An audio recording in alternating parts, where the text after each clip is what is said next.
वाहनांची सतत वर्दळ असणारा हा जालना अंबड वडीगोद्री रस्ता। या रस्त्यावर अक्षरशः खड्ड्यांचं साम्राज्य आहे। गेल्या 5 वर्षात या 46 किलोमीटरच्या रस्त्यानं 160हून अधिक नागरिकांचा जीव घेतलाय, पण अजूनही प्रशासनानं याची दखल घेतलेली नाहीये। त्यामुळे नागरिकांमध्ये रोष वाढलाय। रस्त्याची दुरुस्ती व्हावी अशी या रस्त्यावरती जेवढे नागरिक आहेत जालना ते वडीगोद्री यांची संयुक्तरित्या अशी मागणी आहे। 2014च्या निवडणुकीआधी या रस्त्याच्या कामाचं टेंडर काढण्यात आलं होतं। कामाचं उद्घाटन देखील करण्यात आलं, मात्र त्यानंतर सत्तेत आलेल्या युती सरकारनं मंजूर झालेलं काम रद्द केल्याचा आरोप नागरिकांनी केलाय। युती शासन आलं, ह्या शासनाचे टोल बंदीचे धोरण त्यांनी अवलंबवलं, त्यामुळे या बीयूटी तत्वावर जो हा रस्ता होणार होता तर बीयूटी तत्वावर न होता शासन या रोडला टोल राहू नये म्हणून शासनाने हा रस्ता रद्द केला।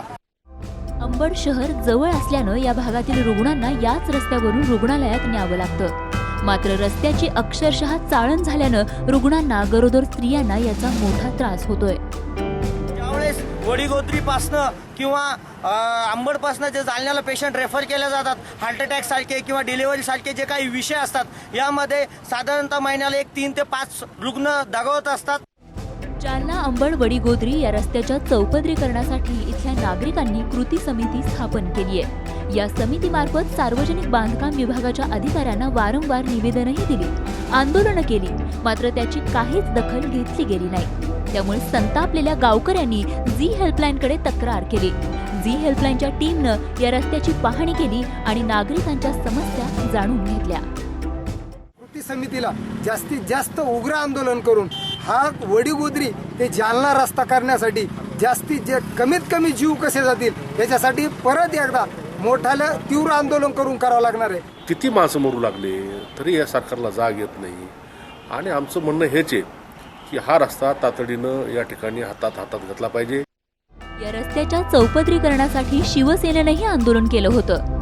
या आंदोलनाचं नेतृत्व ज्यांनी केलं ते अर्जुन खोतकर आता राज्य मंत्रिमंडळात मंत्री आहेत। त्यामुळे झी हेल्पलाईनच्या टीमनं थेट खोतकरांनाच गाठलं, रस्त्याच्या समस्येची त्यांना आठवण करून दिली। येत्या ऑक्टोबरमध्ये मराठवाड्यात होणाऱ्या मंत्रिमंडळाच्या बैठकीत या रस्त्याचा प्रश्न उपस्थित करू आणि लवकरात लवकर हा प्रश्न मार्गी लावू असं आश्वासन त्यांनी झी हेल्पलाईनला दिलंय।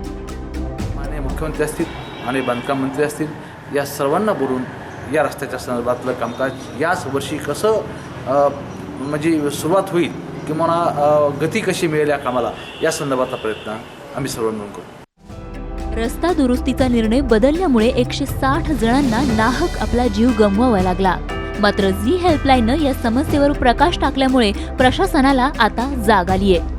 त्यामुळे किमान आता तरी लवकरात लवकर या रस्त्याचा प्रश्न मार्गी लागेल अशी अपेक्षा करायला हरकत नाही। नितेश महाजनसह bureau report, Zee media, Jalna. Zee 24 तास रहा एक पाऊल पुढे।